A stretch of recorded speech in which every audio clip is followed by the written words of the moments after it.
an international television session, a unique one-time show on the Thai elections 2011. As we all know, Thailand goes to the polls on the 3rd of July on 2011. I'm Swarup Roy, your host and anchor for the show. I'm the founder and chairman of Asean Affairs, the global publication of Southeast Asia. French media, Bangkok Post, and The Nation, Bangkok Today, and the other newspapers. Now today's show of 2 hours will have 2 segments today. The first segment will focus on the political landscape.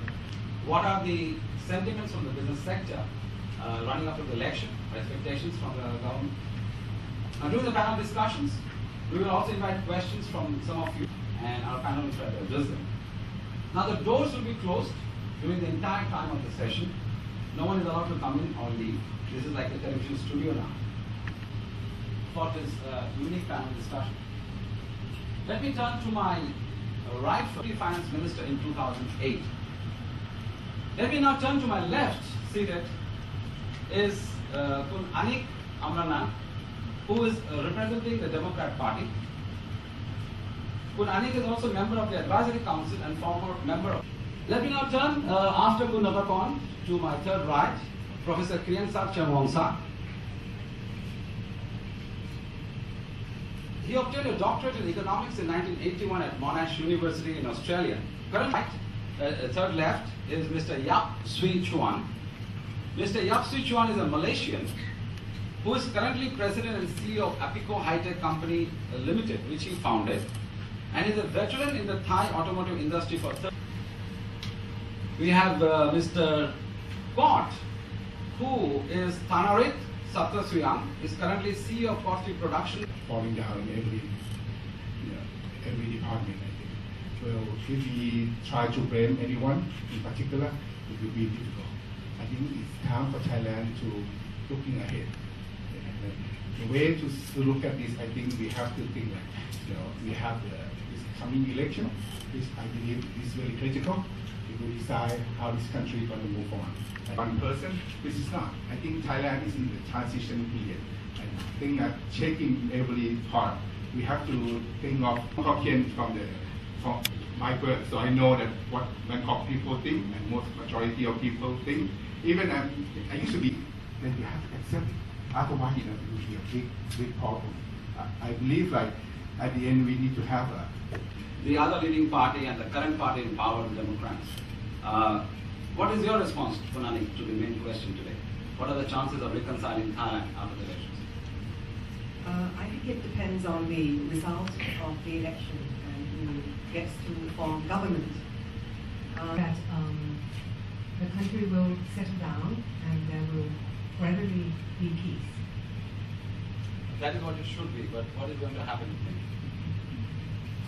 And we need more of a compromise between all parties. I mean, it sounds all great, but at the end of the day, the problem that we have had of what you think Thaksin Shinawatra has won 4 consecutive elections. 4 consecutive elections, including the one that was overturned by an administrative court. And it's an overturning that is not necessarily accepted by the majority. And help the losing side while allowing the majority to rule. Okay, That's basically which is of course democracy in world over. If you ask me as a publisher, and this is a democracy is not a perfect process. This is the best process that we have known. In 2000, we go back to the Roman Senate. But these are opinions present on the Future Institute of Studies.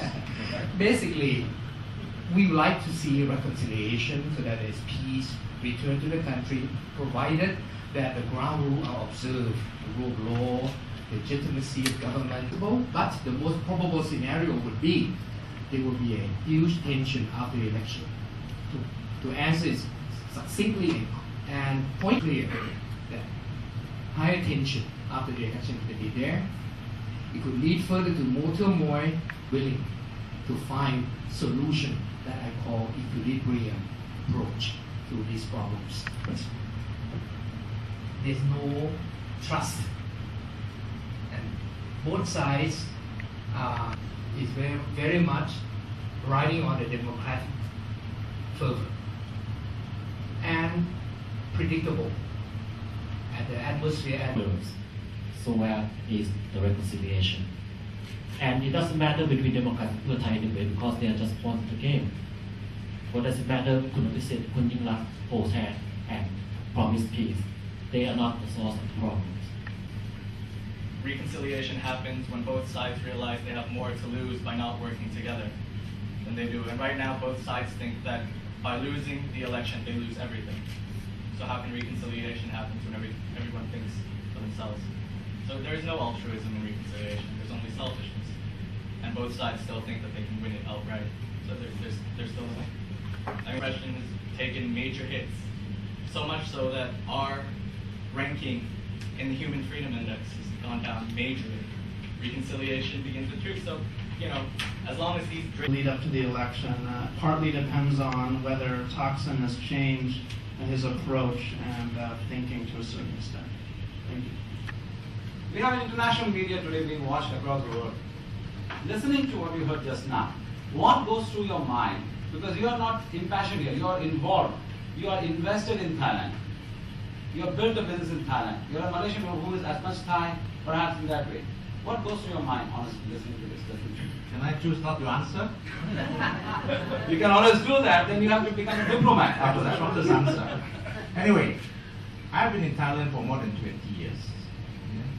I've been to several coups. And the first coup I went through, I was very scared. I was in a hotel. I called my friend. What shall I do today? In terms of the main political parties. Well, polls are polls. You have to take them for what they are. Most of the polls are done with a sampling groups of maybe in the lead, but they would win the majority votes. However, would they get the majority in the parliament? That's another issue. It's probably unlikely. So Pheu Thai will come in first place. The Democrats will of course come in second place. It is higher than that. And as Kun Chumpon Srapa Acha, leader of Cha Thai Panda Party, said, the last time they fought with smaller parties, will most likely go with the Democrats because they will be told to. If that happens, according to other people, if that happens, then the smaller party and a desire for a return to normalcy. But if Pheu Thai is able to form a government, many will not accept the results because they are not what it once was. He's always shocked. Thank you.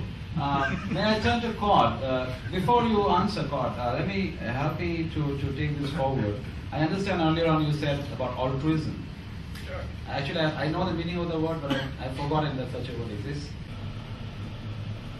Well, I believe I think we learned mistakes from 5 years ago, but due to the theory, they say that the coup doesn't happen for a reason. It just happened for a good coincidence that everything happens. I think it will be a life thing. I think it will be a disaster for this country. I sincerely hope that it won't happen. It only happen if we win landslide, and then that's the only thing that I worry because we are going to do that. Before the Democrats respond, I think everybody in this country should take coup. That's the truth. Thank you. Let Punani respond to that. Not Democrat, not like Pheu Thai, but everybody. When it happened last time, Pheu also came out publicly and also in writing against the coup d'etat. Yes, we don't like it. But before we conclude the political politics, yes, I am duty bound to. I thank you all of you.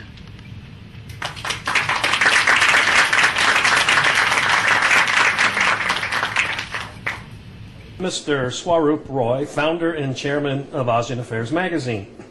Mr. Roy, we just recently concluded the election here in Thailand, and you led the only English language television show with representatives from both of the key parties, as well as analysts and political people and various media attending. I think there were 7 media at that show. So I wanted to ask you a few questions as a follow-on to that election show.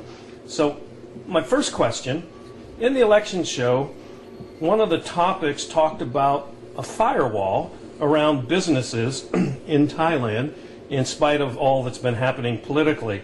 So I'd like to get your views, both pre-election and post-election, relative to this firewall around business. Thank you for having me on the show. Yes, you're right. As you mentioned that actually I decided to host and organize the 2-hour election special on television in English. Actually, it's the first of its kind.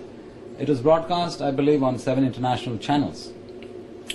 It was a 2-hour show, and there were 2 parts to it. The first part was on the political landscape of Thailand post the elections, which there have been so many speculation, but of course all of that has been put to rest now that we now know who the winners are.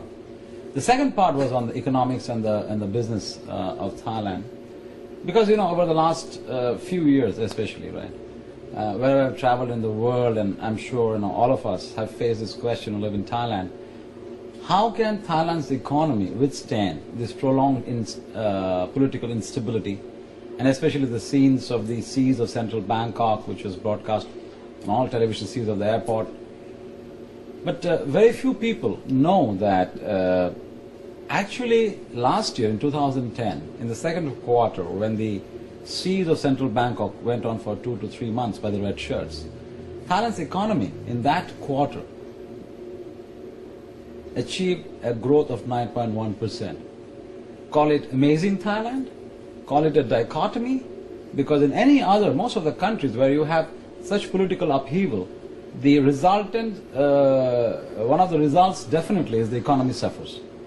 Thailand's economic sector which suffered, of course, is the tourism, but even that, the tourism numbers have grown. The growth figures, they are not declined. Okay, at the end of the year, they have grown. So we decided to focus the second part of our election panel discussion on the topic that is there a firewall around Thai businesses?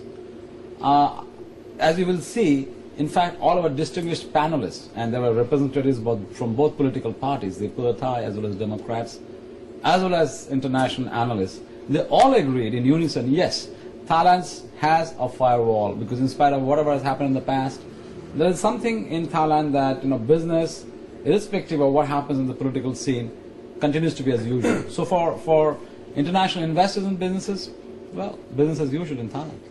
Yeah, amazing Thailand. I find that very, very amazing to hear during a siege of a major part of the major city, that the economy grows 9.1%. So we'll stick with the business topic a little bit more. How would you navigate, how do you recommend people be able to navigate this minefield here in Thailand? And then let's broaden it a little bit